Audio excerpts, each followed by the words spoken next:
Tudo bem, presidente? Boa noite. Uma avaliação aí dessa vitória 3-0 contra o Atlético Mineiro. Repito a pergunta que fiz para o Sidney. Foi a melhor atuação do Inter na temporada? E mais uma, por gentileza. O senhor confirma Igor Gomes como novo reforço do Inter? Bom, boa noite a todos, boa noite ao torcedor, a torcedora que nos ouve. Uma partida importante, acho que o Cid já discorreu aqui sobre a forma como, né, a equipe se comportou e a preparação, e mais do que isso, está pontuando, pontuando em casa, voltando a ganhar e estando junto aí com os clubes que estão na parte de cima da tabela, né, mostrando a importância que esse campeonato tem, as dificuldades que ele tem, e buscando, acima de tudo, estar perto daqueles que estão liderando a competição hoje, para que a gente possa manter essa competitividade até o final e brigar, sim, por uma disputa de título, de vaga, aquilo que o Internacional se propôs para esse segundo semestre. E sobre o Igor, é um atleta que veio, ele está com os seus direitos federativos livres, né?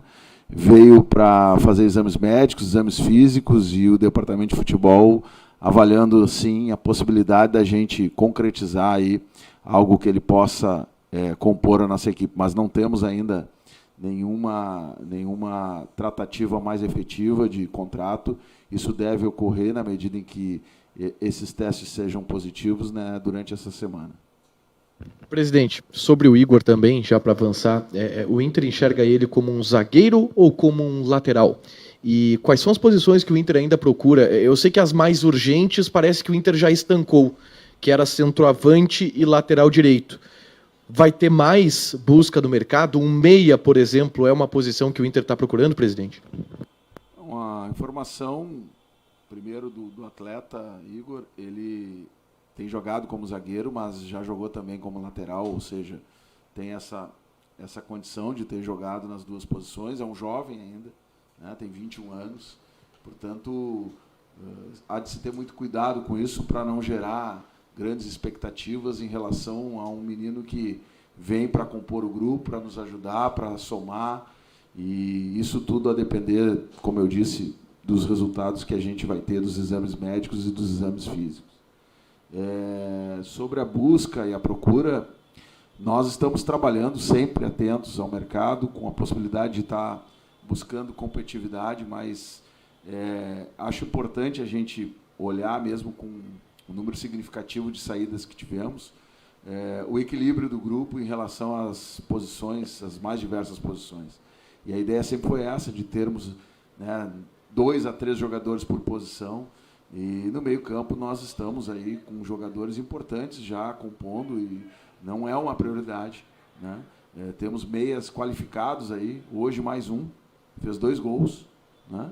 E eu acho que isso demonstra, primeiro, aquilo que e sempre foi o objetivo, né, do clube, de ter esse grupo equilibrado e competitivo, né?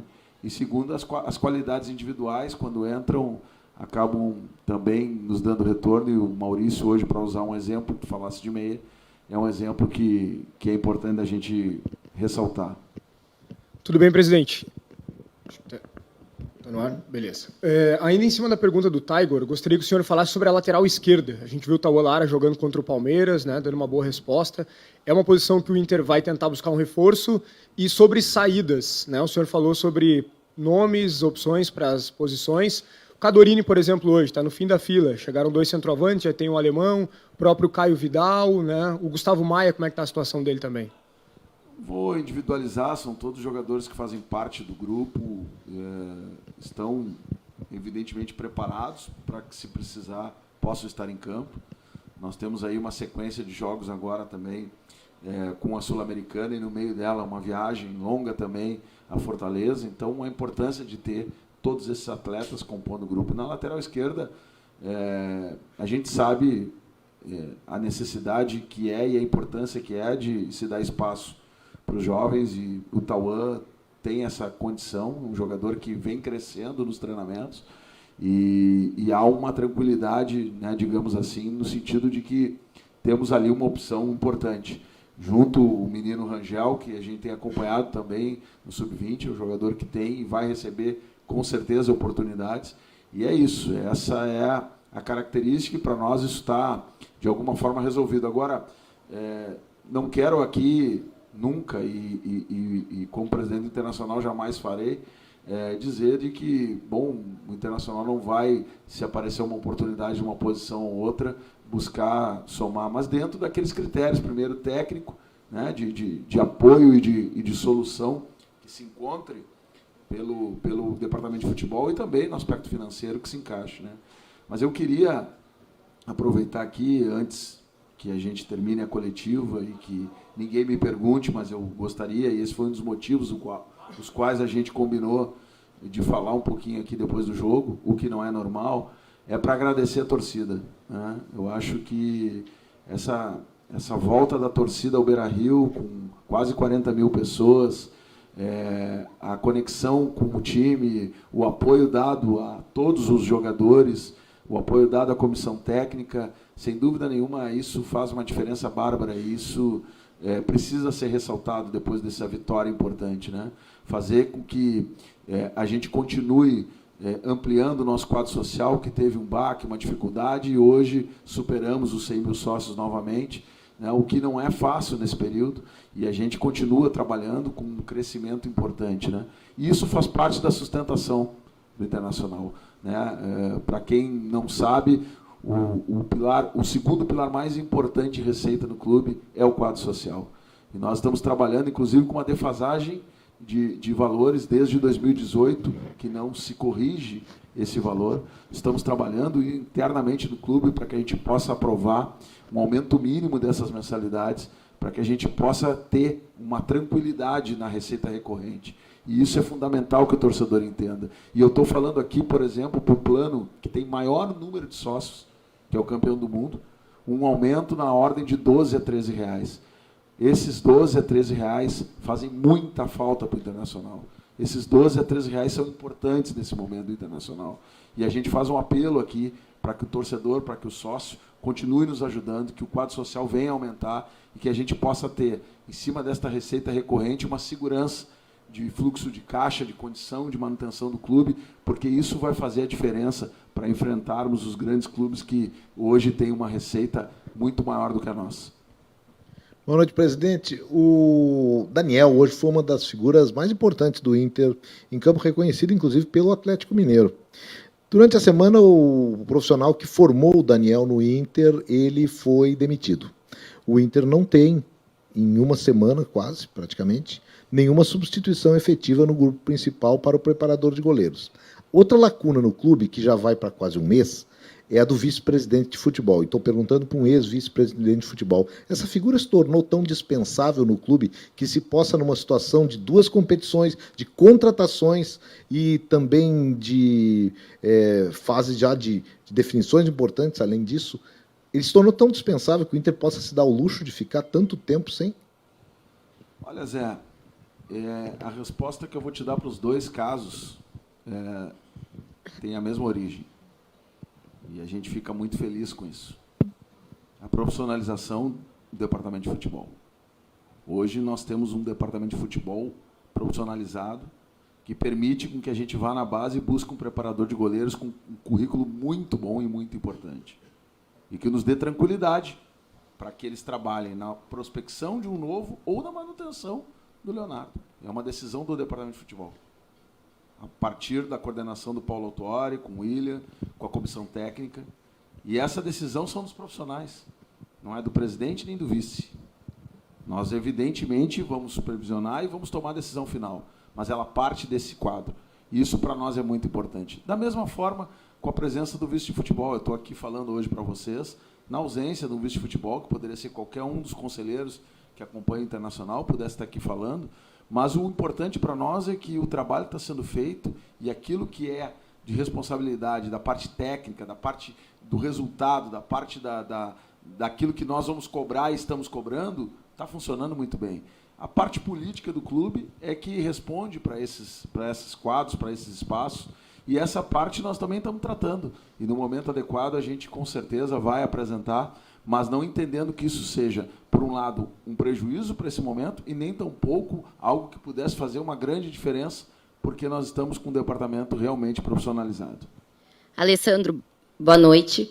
É uma novela meio chata, a gente fala, o torcedor acha, mas Charles Arangues, né? Um tempo atrás tu acabou falando sobre ele estar descartado e o André Cury falou com a gente essa semana e disse que ele poderia vir ao Internacional. O que tu tens a falar sobre isso? Cada um fala sobre os seus interesses. O André Cury fala do interesse dele como empresário, eu falo como presidente do Inter. E como presidente do Inter eu posso te dizer que não tem nenhuma tratativa em andamento em que pese seja um jogador importante, né, na história do clube e no presente do futebol mundial. É um jogador que tem destaque, um jogador que evidentemente faz falta aí, ou teria lugar em qualquer clube do Brasil, né? Mas as condições e as negociações, elas também têm que respeitar sempre aquilo que a gente estabeleceu como parâmetro e como limite para que a gente consiga passar aí esse período difícil financeiramente. Então, é nesse ambiente que se encontra e a gente não tem hoje nenhuma tratativa em andamento em relação ao Arangues. Presidente, boa noite. Em cima dessa resposta, né, e você falou bastante também sobre o movimento do Inter na janela de transferências. Está vendo que o clube está contratando jogadores para posições carentes, outros já estão saindo, e o clube não aportou nenhum grande valor em seus reforços, né? Chegaram por empréstimo ou com baixo investimento. Qual a fome ou apetite que o Inter vai ao mercado nesses últimos dias de janela? É possível esperar mais reforços ou vai dentro do que a gente já está vendo em quantitativo de reforços? Já estamos na sobremesa, já almoçamos, pedindo cafezinho. Esse é o apetite, porque não tem esta condição de fazer aí, e por um lado isso, né, de fazer grandes aportes, e por outro lado a gente está entendendo que tem um grupo bastante equilibrado, um grupo bastante competitivo, né? Óbvio que a gente está atento a uma possibilidade ou outra que possa surgir, né, de jogadores que venham para cá para realmente somar, né, e acrescentar essa competitividade. Isso é dever nosso fazer isso, né? E o torcedor pode ter certeza que toda e qualquer movimentação do mercado, ou o Internacional se informou, ou o Internacional sondou, ou o Internacional tentou. Eu vejo muitos nomes circulando e as pessoas opinando, o Inter está dormindo, por que o Inter não foi? Pode ter certeza que nós já fomos e voltamos com a informação, né? E algumas delas são muito difíceis de acontecer, né, dentro desse ambiente. Então, o torcedor tem que ter esta realidade também como uma realidade sua, difícil, muito mais difícil de fazer assim, do que fazer de outra forma, do que ter a condição de trazer para depois ver se dá certo, de colocar, né? A gente não consegue e não vai fazer isso. Então, o nosso trabalho agora é com este grupo que está aí, e evidentemente que se tiver alguma alternativa que seja possível, nós vamos estar atentos, mas nunca saindo daquilo que a gente planejou e daquilo que a gente acha que vai dar certo e daquilo que a gente confia, né? E esse trabalho não é um discurso da direção desconectado com o departamento de futebol. Isso eu acho que é importante porque é um trabalho difícil, construído por várias mãos e principalmente pelos profissionais que ali estão. E é a partir deste entendimento deles, né, conjuntamente conosco, é que a gente está fazendo esses movimentos. Mas nada que esteja desconectado. Eu acho que isso também é um ponto importante de ser destacado, porque em algum momento a gente já viu, né, a comissão técnica pedindo reforço, a direção tentando e não conseguindo, outro momento a direção trazendo, mas os reforços não eram suficientes. E eu acho que hoje a gente tem esse trabalho bastante alinhado entre todos nós, para que todos estejam realmente conscientes da situação do clube e, ao mesmo tempo, confiantes no trabalho que está sendo feito. Presidente, agora vem um problema bom agora aí. A Sul-Americana e o brasileiro. O problema é a questão da viagem. É distante no Peru, Fortaleza também não é uma cidade perto. O Inter, neste momento, que tem o Fortaleza no caminho entre a vaga na semifinal da Sul-Americana, o Inter prioriza a Sul-Americana? Não diria que prioriza, mas é um confronto de mata-mata, são 180 minutos, distantes uma semana um do outro, né? Com viagens longas no meio do caminho. Então, eu acredito que necessariamente vamos ter que usar vários jogadores para esses jogos aí, para que a gente tire o máximo do grupo e consiga o resultado, né? Esse é o calendário que se coloca, com uma viagem longa até o Peru, e depois uma viagem do Peru a Fortaleza, outra viagem a Porto Alegre e a decisão, né? Vamos ver como é que o Mano vai, junto com a sua equipe, aí, tratar esses 3 jogos, né? E que a gente possa, por óbvio, ter êxito na Sul-Americana, que é um objetivo importante do clube, mas sem descuidar do brasileiro, porque o brasileiro está nos demonstrando aí, com raras exceções ou com rara exceção, que é possível a gente brigar até o final, né? E quem sabe também com outras equipes competindo outras competições, a gente poder ter um êxito aí, o que não pode tirar em nenhum momento esse foco.